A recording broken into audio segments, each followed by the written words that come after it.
This is News Updates. Let's watch it.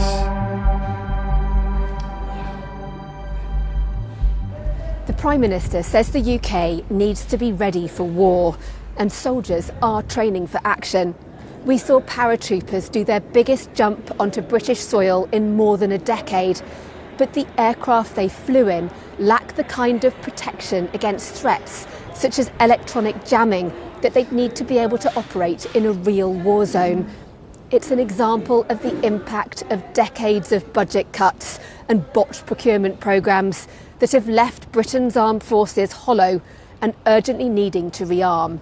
We do have some very high-end and very expensive equipment, and actually the front line, when it operates, it does operate it very well, but that's what you have in the shop window. My contention over the years is we have trimmed back the production line. We've even trimmed back what we've got on the shelves in the store. We've got enough in the shop window to make us look good, but the reality of it is exposed. And it's no secret. Even Donald Trump is poking fun. The UK say that we'll send, this is 3 weeks ago, we'll send our aircraft carriers, which aren't the best aircraft carriers, by the way. They're toys compared to what we have. For the Royal Navy, out of two £3 billion aircraft carriers, one is out of action, undergoing a major refit, while the other is being readied for operations. From a fleet of 6 Type 45 destroyers, which itself is just half the number that had originally been planned, 3 are in refit, 2 are in maintenance, and just one, HMS Dragon, is deployed, and that ship took a week to leave port because it wasn't ready.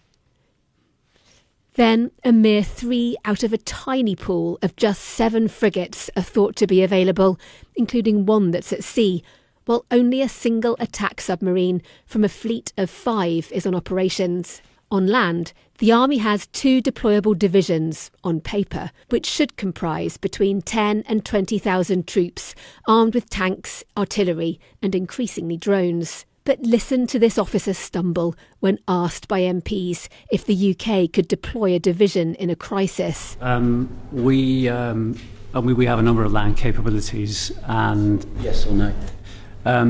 Look, I think that's subject to where we are with our current equipment and our new equipment that's coming in. At the moment, we know that we are short of where we want to be in terms of heavy capabilities. I'll take that as a no. As for the RAF, combat air power has shrunk significantly since the end of the Cold War. Today, the UK has just over 100 Typhoon fighter jets, and not all of them are ready to fight. While from a plan to buy 138 more capable F-35 warplanes, there are currently just 37. Given Defence's shortcomings, it's hardly surprising soldiers have resorted to humour, including with an AI track that was anonymously released. We're all dying in the first wave. Don't think about the tactics or question the plan. Though the commander of the Army's most combat-ready brigade says his soldiers have what they need to fight and win. Every army would like better equipment. There are plenty of things we'd like to improve. We're learning a huge amount from the wars that are raging around the world at the moment, and we are an army that is constantly improving. But given the very real threats, there's frustration and bemusement in defence circles at a delay in an investment plan by the Ministry of Defence that sets out the weapons and other capabilities it will buy. The hold-up means instead of defence companies expanding production lines, many are sitting idle, while troops aren't seeing a flood of new stuff coming in to replace their ageing gear. Fred Sugden works for a trade association that includes defence technology firms among its members.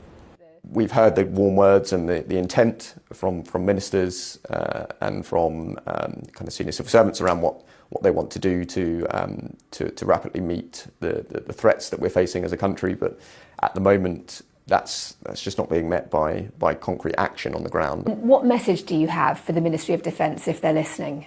Now is not the time to be delaying. We're going to lose military capabilities because they're underpinned by defence industry, and if you haven't got a defence industry there, then you haven't got military capabilities that you might need to deploy.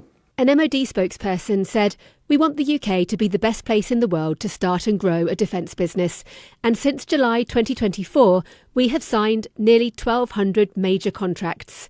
This government has overseen the biggest uplift in defence spending since the Cold War, with £270 billion investment across this Parliament.